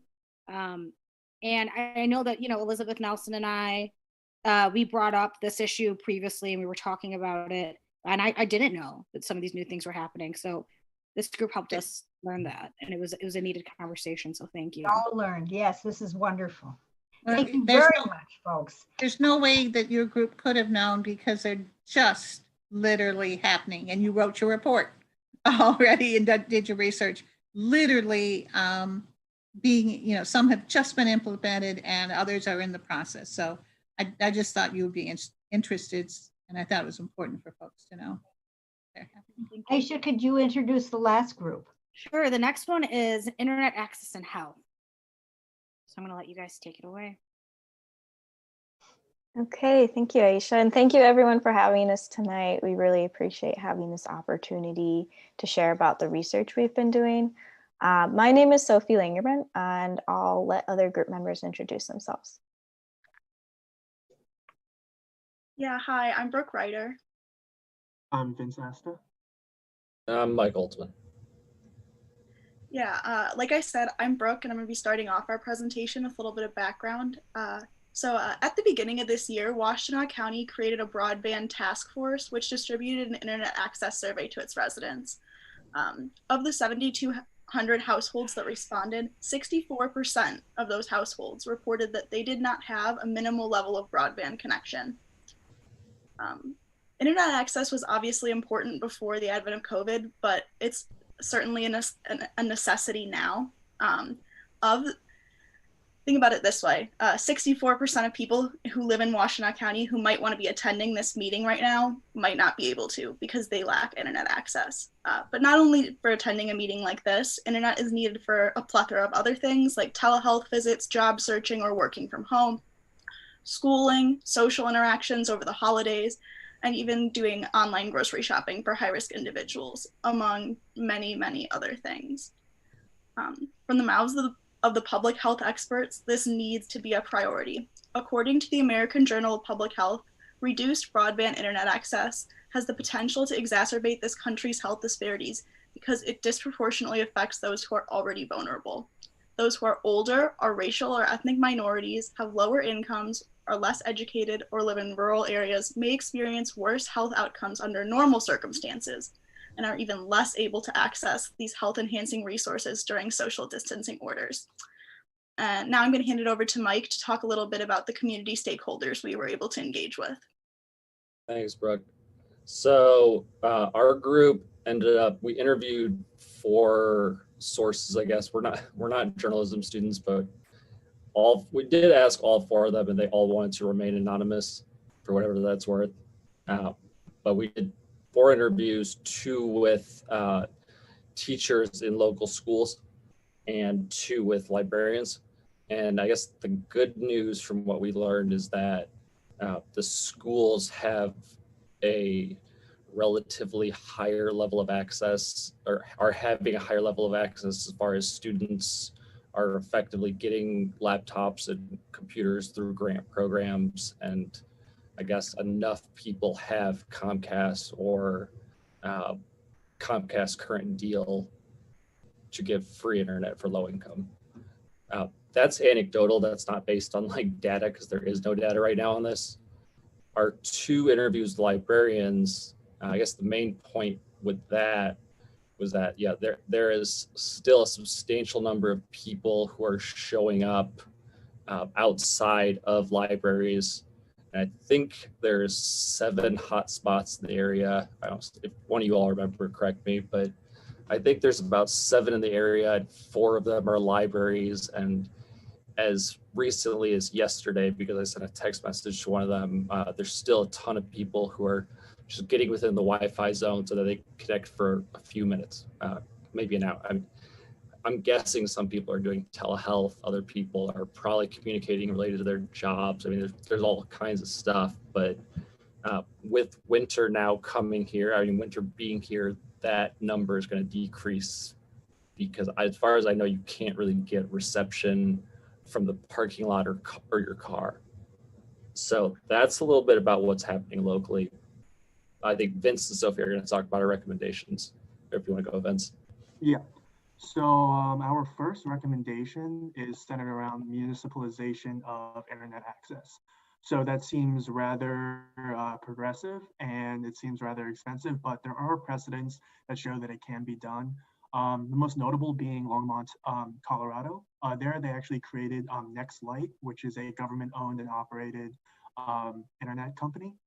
So what they did was they actually bought the network infrastructure within that town and municipalized it.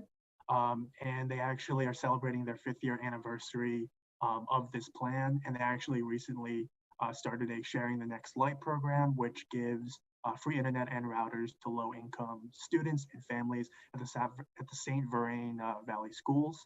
And even more locally, Traverse City, Michigan has municipalized their internet in a $4.1 million project, as well as Linden Township that worked with Michigan Broadband Cooperative, which is a nonprofit that works to connect rural Michigan communities with internet, since they are deeply needing that. So diving into our actual recommendation, we recommend that the city of Ann Arbor own and operate the network infrastructure currently being operated by Comcast Xfinity. Our goal is to make internet a public utility just like water. It would be taxpayer funded.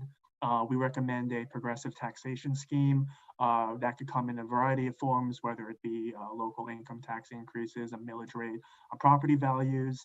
We really just want to focus on not further burdening low income residents with this service, since this is done specifically to help them.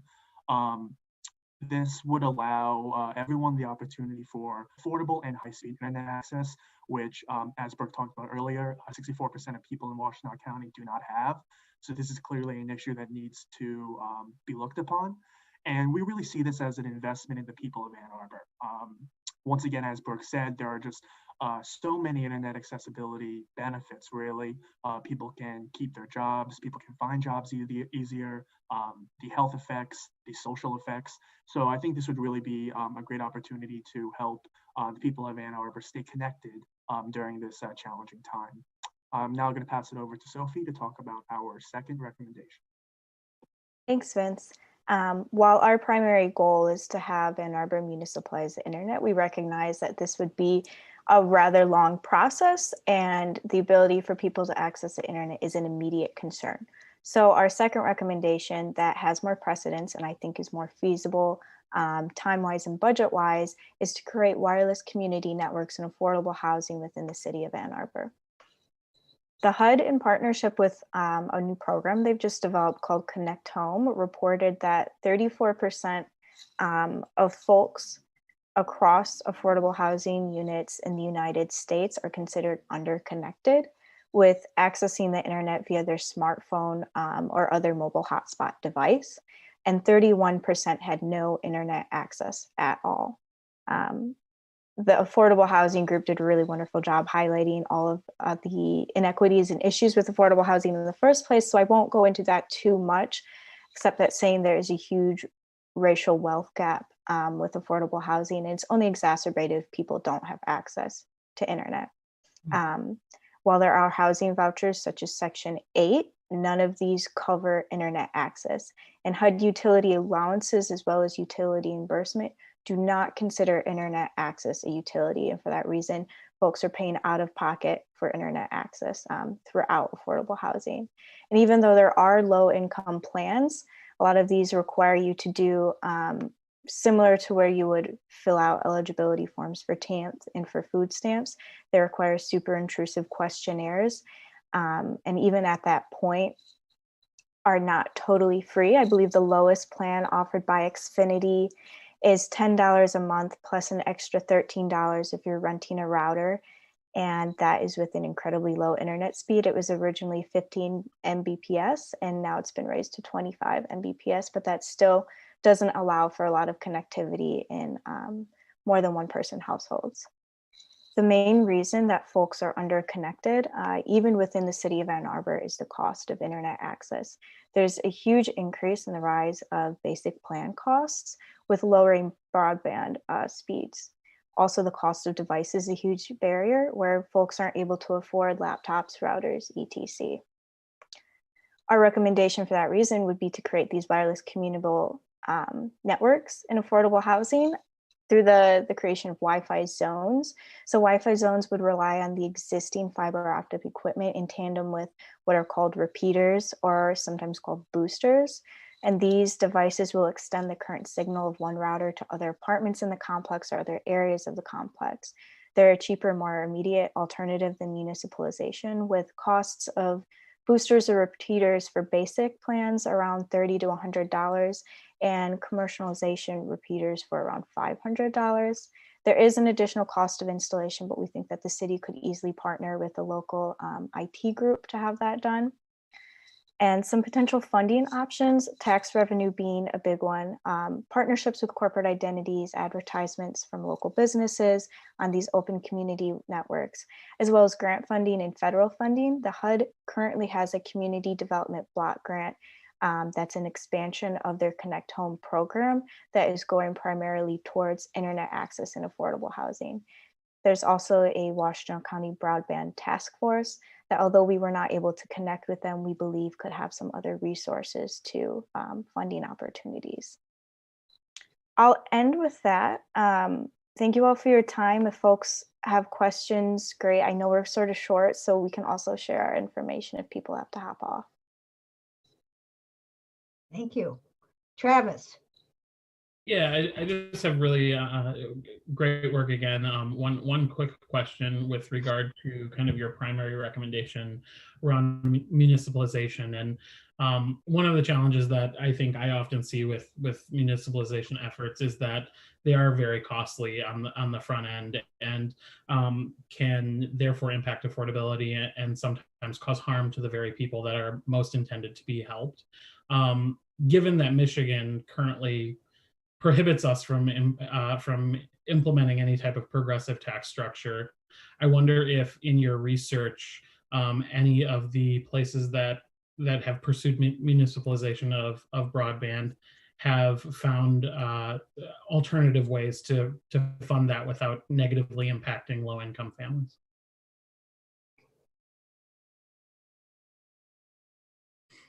I could speak a little bit to that.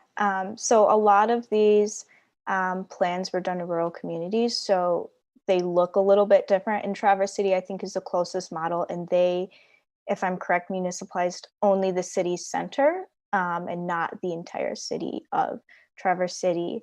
And I know there were several other groups, and this is referenced in our research, that partnered with corporate entities for funding, but those were the folks who did not purchase the physical fiber optic cabling to municipalize. Aisha. Oh, sorry. So quick question.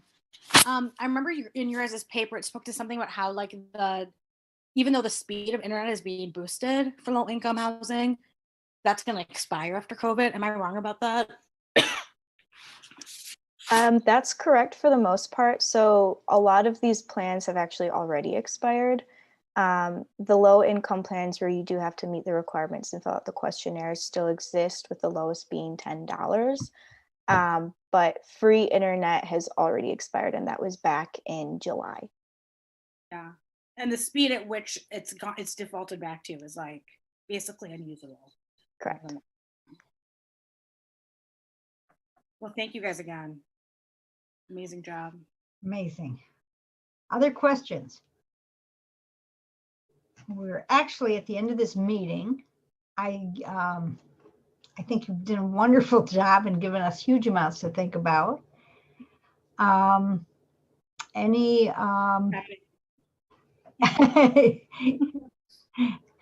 want to make sure that I will give the information from Kathy to the group, to the mental health group. Anything else that people want to say to file to, as we sign off? Excuse me, Leslie. Yes, Denise. Commissioner Dent had her hand up. Thank you. I'm sorry, I'm not seeing all of that. No problem.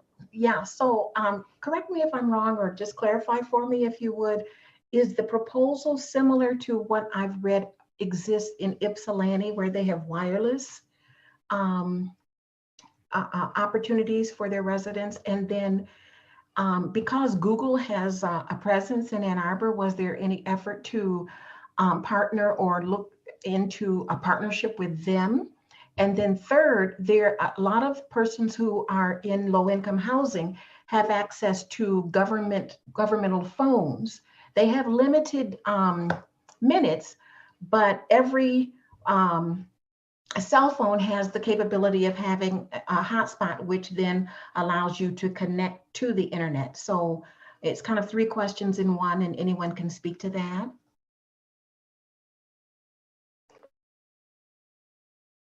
I can at least speak to the last question about the hotspots. So we did a little bit of research, and it turns out that phone hotspots are actually not very effective. You can only connect very few devices to the phone hotspots, and they don't have a very strong signal. It doesn't reach even maybe across the whole apartment or across the whole house.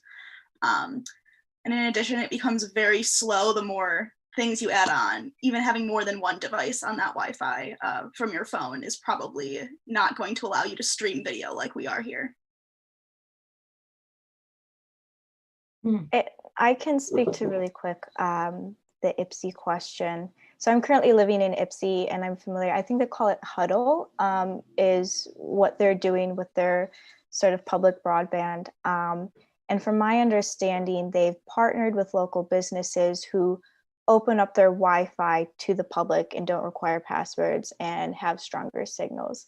That being said, it's not throughout the entire city of Ypsilanti. It's also not reachable in most residential areas.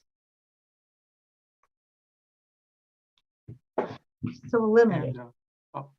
And we did not talk to Google about that.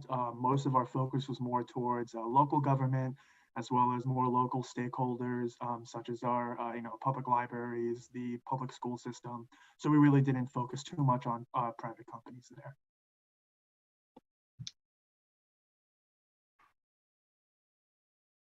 Anybody else? I do not see any hands up.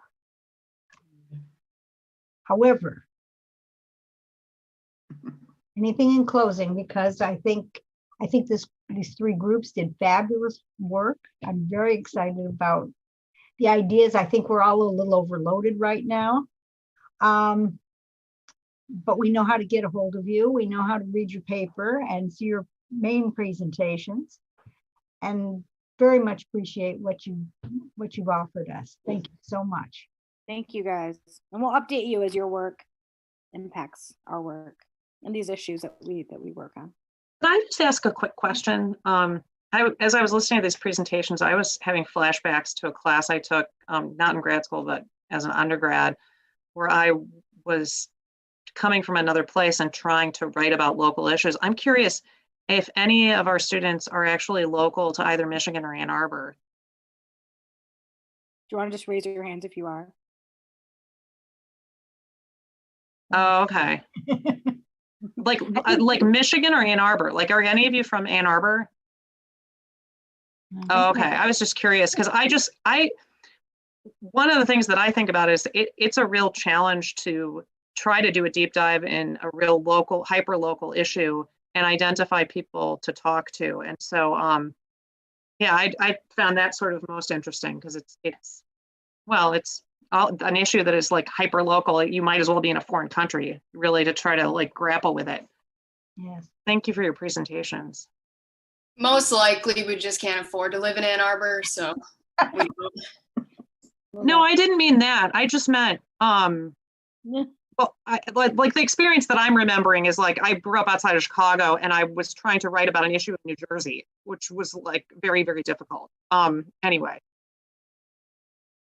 They did a good job. They've all accessed lots of people from Ann Arbor, as resources, and it's very helpful for us, I think. And it was a pleasure to learn more about the local community. So thanks for the opportunity to do that. Thank you. Thank you all. We will meet again in January. We have lots. Leslie, we have to approve the minutes. Oh, yes, I guess we do. Thank you. Sure. Let's quickly approve the minutes and approve our schedule, our meeting schedule before we leave. Do we have a motion to approve the minutes? I move to approve the minutes from November as written. I'll second. All in favor? Aye. Aye. Aye. How about the schedule? There's a meeting schedule that you were sent. We have any questions about that?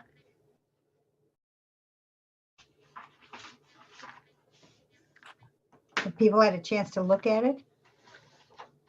Can we tentatively approve it?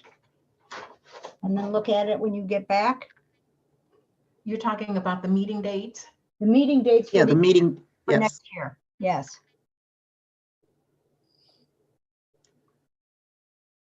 Can we have a motion to approve it? Leslie, did you check the meeting dates to see if they coincided with any holidays? No, I did not. Okay. Yes. Oh. Did you, Denise? You did, Denise? Yes, I did. Oh, good. Okay, great. Okay. Yes. So I move to tentatively approve the calendar and yeah, please. Okay, I will check the next time, and if somebody else would do it too, it'd be nice to just look it over and make sure that we're we're not in the middle of religious holidays or national holidays or whatever. I'm planning to get vaccinated on the 14th for COVID. So Do it early. April.